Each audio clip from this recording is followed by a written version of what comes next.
And at this time, Warner Montgomery is going to introduce our guest speaker with something of an amazing title. So Warner, I'll let you now do our introduction.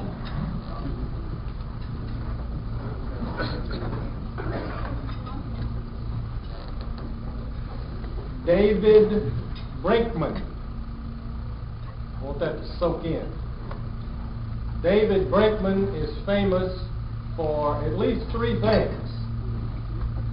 He was the first person born in the first Myrtle Beach hospital.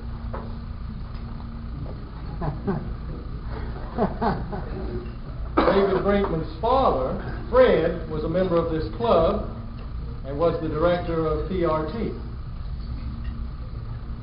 And David Brinkman has appeared as a featured celebrity on national television.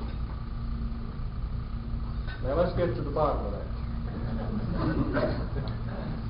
that. David has an associate degree in electronic engineering technology. He has a bachelor's degree in electrical and computer engineering, and he has spent over 25 years working for companies like NCR, AT&T, Intel, and Contron. But he's now turned to what really matters: history. When he moved into a house on Broad River Road, on Frog River, he thought what he found in his backyard were the buttresses of a bridge that did not appear on any maps. He searched the records, he searched the river, and that led to a discovery that got him on national television on the program History Detectives, in that he found the original bridge that old fella Sherman put up to cross the Broad River into Columbia. So deeply involved in history at that point, he decided to locate and photograph all of the historical bridges and ferries across the Congaree, Saluda, and Broad Rivers, which he did. Still not satisfied with his historical endeavors, he found some stereoscopic pictures of places in Charleston, and he is now putting those into a book. 3D stereoscopic pictures of historical places in Charleston. But what he's going to talk about today is his latest project, which is a virtual history tour guide phone app. David, it's yours.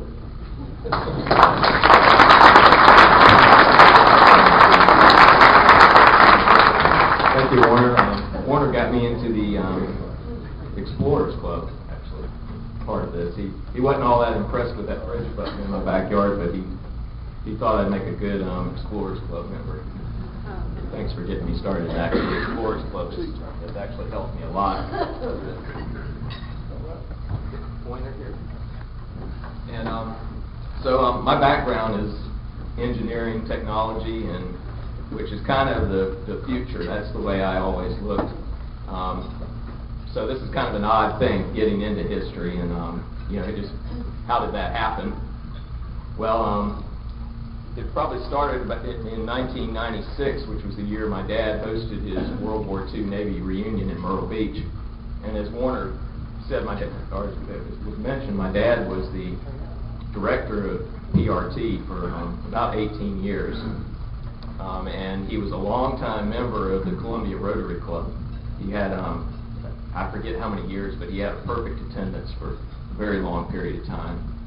And but in 1996, he invited my wife and I, let's see if I can get this, Point Airport. That's right down there. He invited us to take part in this reunion, and I was interested in doing that because my dad served in World War II on the attack transport USS Lowndes, which by coincidence was named after William Lowndes, the South Carolina statesman. And their mission, they came in a little bit late, but their mission was Iwo Jima and Okinawa. My dad had the unfortunate job, and if you knew him, you would have never known this because he never mentioned it to anyone. But he was a Navy corpsman that trained with the Marines and went in on the initial invasion of Iwo Jima. The only thing we know about it is he wrote a 40-page letter several weeks after the event, which is now in the Confederate Relic Room and Military Museum. Alan Roberson back there has that. And in that letter, we know all the details. We saw the movie Flags of Our Fathers. It's the same kind of stuff you see in that movie. My dad, when they, the first, and we all know, that was like the bloodiest battle for the Marine Corps. What you may not know is the corpsmen in that battle had a 1 in 2 casualty rate compared to 1 in 3 for the Marine Corps. The corpsmen in the beach battalions, like my dad was in, they had a 3 in 4 casualty rate. My dad's particular beach had an 85% casualty rate, which was 24 men and only 3 of them made it. 24 of them lost within just a few, or 21 of them lost within just a few hours. And my dad recognized when they hit the beach that the Japanese seemed to be targeting the corpsmen, so he instructed his men to change the way they were wearing their bags, their medical bag, which was the only distinguishing characteristic. They were the only 3 men that survived all of this. And we found out years later when James Bradley wrote the book Flags of Our Fathers that his research uncovered the fact that the Japanese were targeting the corpsmen. They were trained to recognize the bags, and that was to be their #1 target, believe it or not. Here's some pictures. It may be a little bit difficult to see from here, but these were all related to the USS Lowndes. That's one of her LCVP boats. I knew the sailor that drove that boat. I know the story behind it. Here's a real famous picture of the corpsman helping a wounded Marine. That Marine was taken to the USS Lowndes shortly after this. And this is a battle scene. This is Yellow Beach. After my dad died, I found a newspaper clipping with this photograph. He had numbers on it and a notepad identifying members of his beach battalion. My mother and I found the negative, enlarged it. Sure enough, that was him. And he identified it because he recognized where one of his corpsmen was wearing their medical bag. Found out that the photographer of this photograph was Joe Rosenthal, who a few days later would take the famous flag raising photo. I actually sent those notes to Rosenthal, and he called me up and talked to me for 45 minutes about this. He pulled out his notes and confirmed this was Yellow Beach. So I think you can see this is what drew me into history. It was a personal connection. I never really had any interest before. And local history, I think, is the same kind of thing, right? We're all from Columbia, and there's something that just draws our interest like that, just like something personal here. My dad, about 2 months after that reunion, he retired. 2 weeks later, he was diagnosed with cancer, and 4 months later, he was gone. And going through his files, I found a huge amount of stuff on the reunion group, which kind of broke my heart because I saw that that's what he was looking forward to doing and helping out with during his retirement. So I thought, I couldn't do the same things he could, but why don't I put together all this history that his shipmates had done, the photographs, the recollections, put them on a website.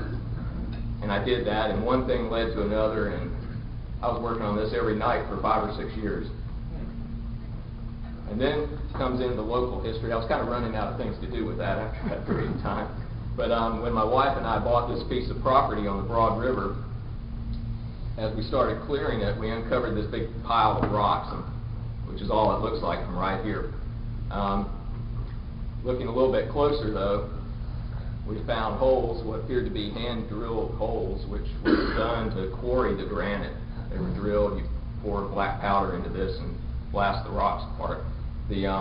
The top of this structure was a perfectly flat piece of granite, which had been, the top of that had been blown off, and there was a road cut into the slope going to this. So it was a bridge abutment. The thing was also at the same height as the canal embankment, which was set based on historical flood data. So everything about it was a bridge abutment. First thing I did, just got on the internet, found the Mills Atlas from 1825, and it showed exactly west of the fork in River Drive and North Main. It showed McGowan's Ferry, which is exactly where our piece of property was located. So I thought, well, it started off as a ferry and became a bridge later on. Then a historical marker on today's bridge, and this is a shot from the History Detective show with Elise Leray was the host. And this marker said that this marker is a half a mile above our house on the Broad River, and it states that Sherman crossed on a pontoon bridge downstream, and that the Confederate bridge, which was burned, was also downstream. So things were pointing to this being in my backyard. Then we came across this illustration by William Wadd, who was traveling with Sherman, and this gives us a good relative positioning of the pontoon crossing with the bridge, but it also showed a kind of a ravine in here, which is the same thing we have on our property. So I was getting really excited then. I thought we had the Confederate bridge. The state newspaper ran an article which stated nothing remains of this old bridge, so I knew nobody knew where it was. So that set off a lot of research. I estimate about 60% of it came from the South Carolina archives, and a lot of it was Google. Google has, you may not know this, but Google scans, I believe it's 1 million books a year. They have automated equipment that turns the pages, scans them, converts the text, all the text into searchable text. And I found all kinds of stuff. There's all kinds of new discoveries you can make just by going through that. But after 2 years of doing this, I couldn't prove anything. And the reason why is I was wrong. And,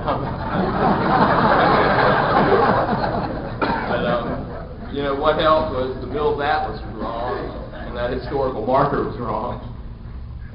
But then, and this is a bit of a miracle, seems like a miracle, I was about to give up, and I decided to go to the South Carolina archives one more time, go through that card catalog one more time, and I went in, I'm going through it, and there's a new card. I mean, it wasn't there the week before, now it's there.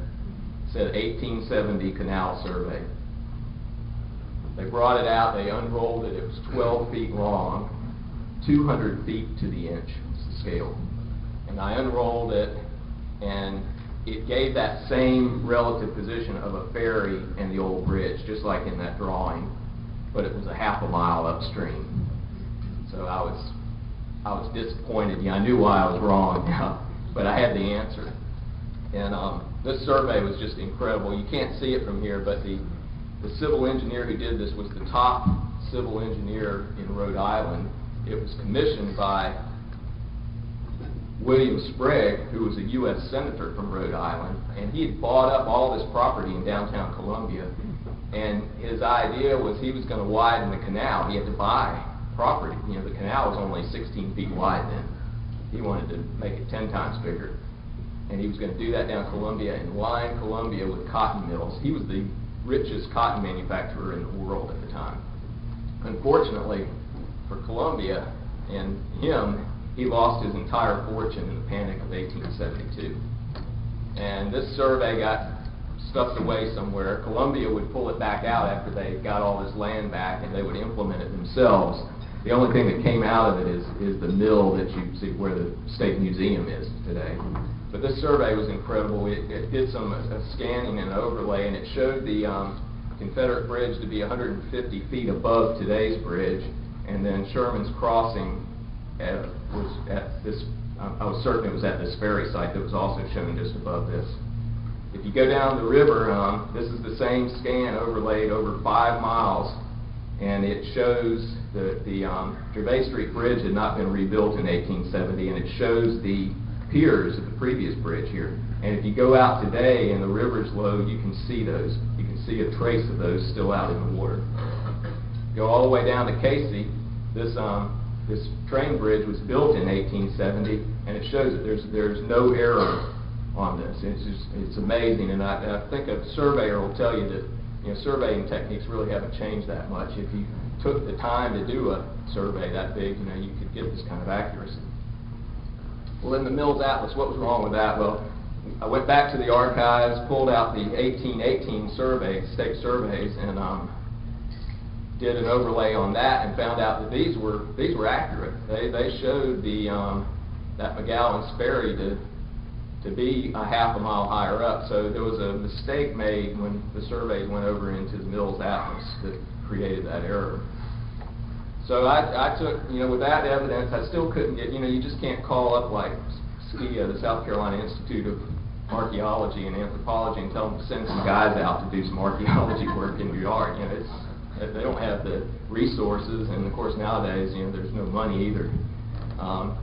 So I went to the History Detective's website and submitted a story, which was basically, the meat of it was an article done by Joey Holloman of the state newspaper, which was on the front page, the second front page story about this. There was also one about when I was wrong. but he did a story, and I put a link to that, and that was all that was really needed. They called me up in a few weeks and said, this sounds very interesting, but this is a complicated thing for them compared to what they normally do. And I was going back and forth with them. Alan Roberson, Confederate Relic Room, said, why don't we have a conference call? So we go over to his museum. John Leader, the state archaeologist, came over, and Alan said, we'll make all the resources of our museum available if you come and do this. John Leader said, well, I'll go out to where David says he thinks it is, and I can do a quick, simple test and prove if it was there, I'll find it. So we got the show, and the rest is history. This was the gradiometer, the technology that picks up that 8% of the soil is iron, and over thousands of years it all aligns with the Earth's magnetic field. This thing, when you run it along the lines of the Earth's magnetic field, it'll pick up anything that's been altered. So if you had, like in England, a building that went up, a wood building 3,000 years ago, it'll show you the outline of that building. And in this case, we found the carriage tracks going to both the pontoon crossing site, where there was just massive stuff happening there with 30,000 men moving across, and then also the carriage tracks going to the bridge. And here's the breakdown. So you might be wondering, well, what was it that's in my backyard? Here's the Confederate Bridge and pontoon crossing. And down here is McGowan's Ferry. Well, we knew that the third and final bridge of John Comte, who was a Frenchman who fought in the Revolutionary War, he was one of the three big landowners in the Columbia area when Columbia was formed. It was the Taylor brothers, the Hampton brothers, and John Comte. And Comte built 3 bridges on the Broad River. We know that. Nobody knew where, but we knew the last one was at the McGowan's Ferry site, which we figured out where that was from all this, but where were the other 2? Well, I found another bridge abutment in my neighbor's backyard, right down here. And just 2 months ago, I found the other half of it on this side of the river. There's holes also in the riverbed, drilled in the riverbed all between here. So really nothing more than a process of elimination. This is what they have to be. So these bridges were built in the 1790s, just a few years after Columbia was created. Another thing that was in the another front page, all of these things made the front page of the state newspaper. But Warner, his paper, he was sticking them on like the 3rd page.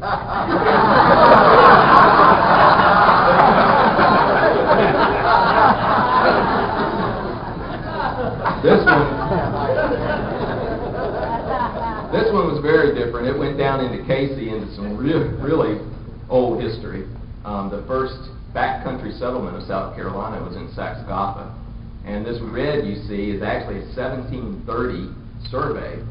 And what's amazing is there's a lot of features here about the river. There's a man-made canal that it lines up perfectly. And there was a little house over here. You can't really see it, but it was a drawing of a house with a chimney and smoke coming out of it.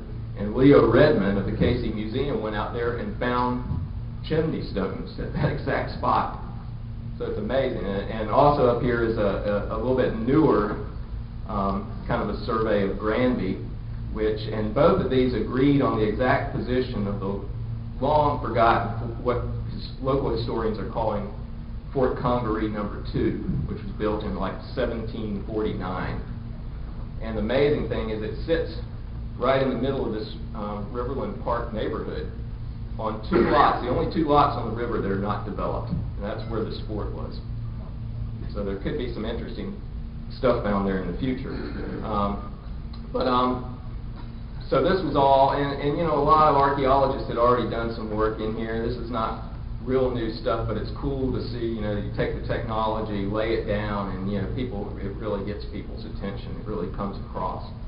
So there's a lot that can go on here. I don't know if Mike Dawson is here today, but what got me into these phone apps, and we're going to that now, is about back in November, there was archaeologists that came to Columbia, historians, all these important city, county officials, and they're putting together a plan for this 12,000-year history park in Casey, which maybe end up being something like Williamsburg, Virginia, if you've ever been there. It could be a really big international attraction. It's sitting there right on the end of I-77, great location for it. And it's mostly in this area that there's nothing there, and you know, places like Scana, they're willing to let them use this land they own there to do things like this. So to the cell phone, here's just some quick numbers, and these shocked me when I looked them up. There's 7 billion people in the world, and 5 billion of those people have a cell phone. Here's some poverty numbers. And the poverty numbers, what that means is that if you make $1.50 or more a day, then you own a cell phone. Now, does anyone in here not have a cell phone? Okay. Now in the U.S. it's a little bit different because we have landlines, so you don't have to have a cell phone like in most of the other countries. Smartphones now, you know, smartphone is just a computer with a phone and GPS. But in 2008, the percentage of cell phones that were smartphones doubled 10% to 21%, and the Nielsen company is projecting by the third quarter this year that 50% of all cell phones will be smartphones. Top smartphones last year, the iPhone had 50% market share. That's completely changed just in 1 year. Now Android phones have 37% to Apple's 27%. And this is kind of history in itself, repeating itself here. You know, Apple probably should have dominated the personal computer business, but they had this closed system. They wanted to be in total control of it. And you had all these other companies, the IBMs and Intels, that went out and created this open architecture and said, we want everybody to be able to make a PC. And the same thing's happening. That's what Android is. And there's just some numbers. 107 different Android phones, 43 different tablets, to iPhone, 4 phones and 2 tablets. And here's a couple of the apps. I've done 4 of them so far. The first one I put out there was a historical markers in the Midlands, and the basic idea is you start this app up, and you know, you can play with it. You don't have to be near a marker. You can just move around and press the little markers and it'll read them off to you. But if you're in your car, you can turn it on, put it in GPS mode, and as you drive by a marker, it will start talking to you. It's all text-based, which means it downloads in like 1 second. And then also, it uses free Google translation services. So if you change your phone to be German, it'll actually do on-the-fly translations to German and talk to you. Now, it's a computer voice, and let me start this up in the background. I think I can maybe put it up to the mic so you can hear it. The other app on the right is the Three Rivers Greenway app, which I went down about that's the British translation. In the early 19th century, the Suez Canal started here and ran south for half of a mile. In 1830, the canal was extended to the Columbia Canal. At that time, the canal was only about 15 feet wide and only 4 to 8 feet deep. In 1890, the canal was expanded to 160 feet wide and 16 feet deep. Today, the canal takes So that's what it sounds like. So if you're there on the river walk, you just turn it on, put it in your pocket, and as you walk by these little markers, it starts talking to you. So I'll just quickly go through some screens to give you a little idea what this is. Now, the one on the left is you've gotten out of your car at the parking lot right below the Broad River Diversion Dam. It shows a little blue dot where your position is. As you walk along, it'll tell you can press this 1870 button on the top, and it'll do an overlay of that great survey we had. And as you're walking down the path, you can see where the old Bull Sluice Canal, it was cut off during the 1890 canal expansion, but you can see the dry canal exactly where this overlay shows it. You come down, you can see, you walk right over where Sherman and 30,000 men crossed. Doesn't look like anything. You'd never know it. But when you get down to where the bridge was, there's some map. You get right under that point here. You're looking, oh, the bridge went right over me. But then when you look on each side, there's these mounds, which I thought at first were earthworks. But Mike Dawson of the River Alliance said that you would never build earthworks in a low spot like that. And after I came down with my phone app and hit it, I said, well, that was the bridge. These were like dirt piers, basically, for the, because this is in the island portion of the canal, which floods sometimes, but not like out in the river where you needed stone piers. The other side shows some of the John Compton markers. Here we're getting to the I-126 bridge, where there was an island called Nassau Island that was like the best place in South Carolina to grow watermelons. And every Sunday they had cockfights on the island. A little bit further down, you'll today on the river walk, as you're walking along, you hear waterfall at this one point. And they built a nice deck where you can go sit and listen to the waterfall. Well, the 1870 survey showed this was the exact spot of Giger's Mill, which was probably the largest and longest running Columbia mill. And it was right there. There's no sign of it except this falling water. And there was a dam. You can't really see it in this picture, but there was in winter aerial photos, you can see the dam that was built across the Congaree River that directed water into the mill wheel. Let's see, I can barely see this from right here. The right side of the screen is going down a little bit further. Okay, this is the Gervais Street Bridge right here. As you get down here, it talks about the SS Columbia, an 1800s steamboat. If you walk down the little dirt path there, you can see it was abandoned there, and you can see the ribs of the boat coming up out of the mud. A little bit further down, who knows? Who remembers the Congaree Lighthouse? Oh, the restaurant. The restaurant. Who got you got good? The Hungry Fisherman restaurant. Used to have a big lighthouse on top of it. That was just a little thing I threw in there. So there's but the thing about this is, being it's text and it downloads every time you start the app, you can change that every day. You can change these things to be something different. And in fact, I'd like to do that, to have maybe each day of the week pull out a different set so that people can hear something different every time they walk down this. Is it live now? Is the app live? It is live. It's in the Android market. If you go to, and I'll have a link up here at the end that shows you how to get to it. And down in Casey, it talks about Fort Granby, which is now, in the middle of the quarry. But it talks about the two sieges that occurred at Fort Granby. One of them led by Thomas Sumter, the Gamecock.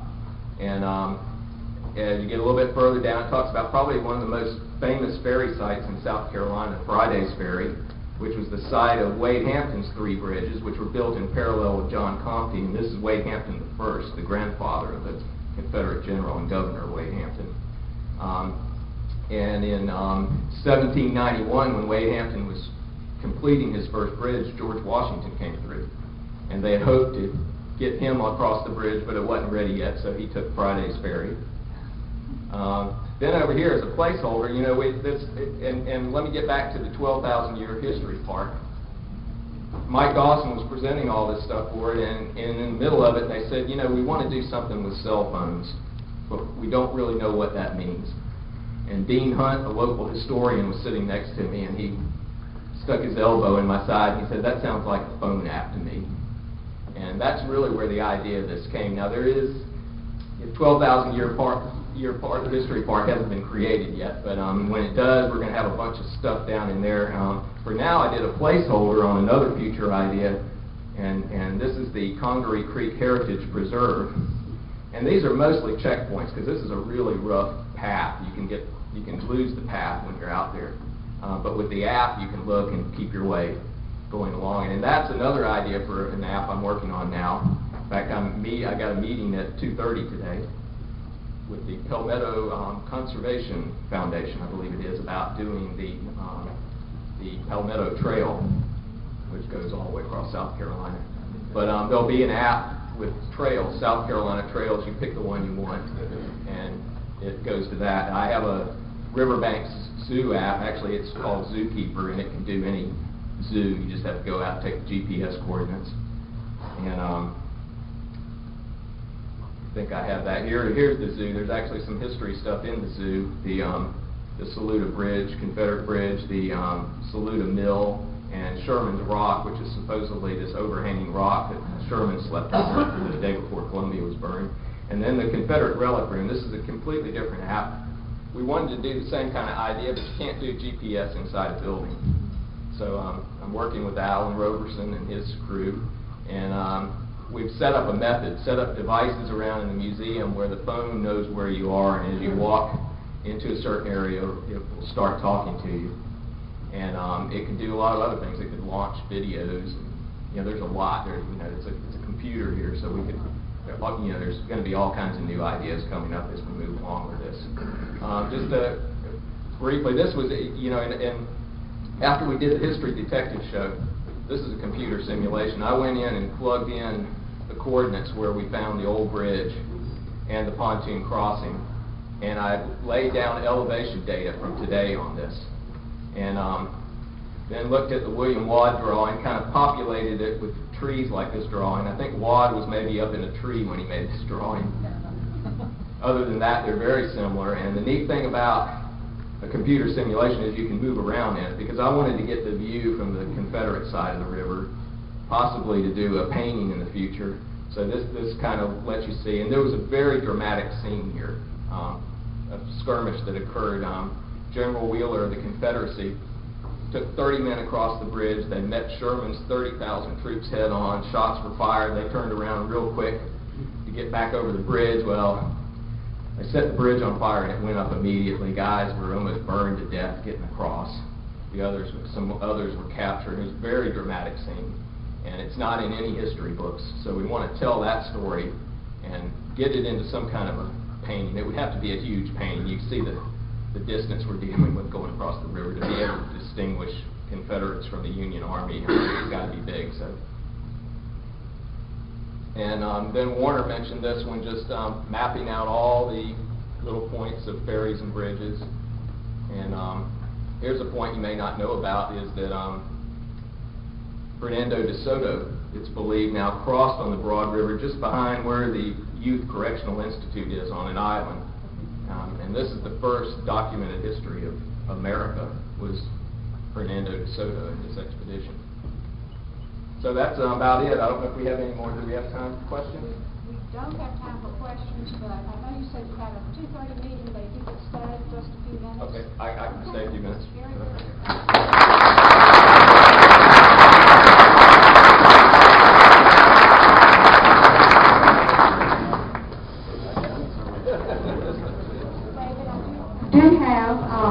Gift for you. I think it's just fascinating what you have done, and somewhat providential, that the love for your father and honoring his memory, and then your talent in technology has brought this together. And it's such a tribute to him as well, and we congratulate you on that. Thank you.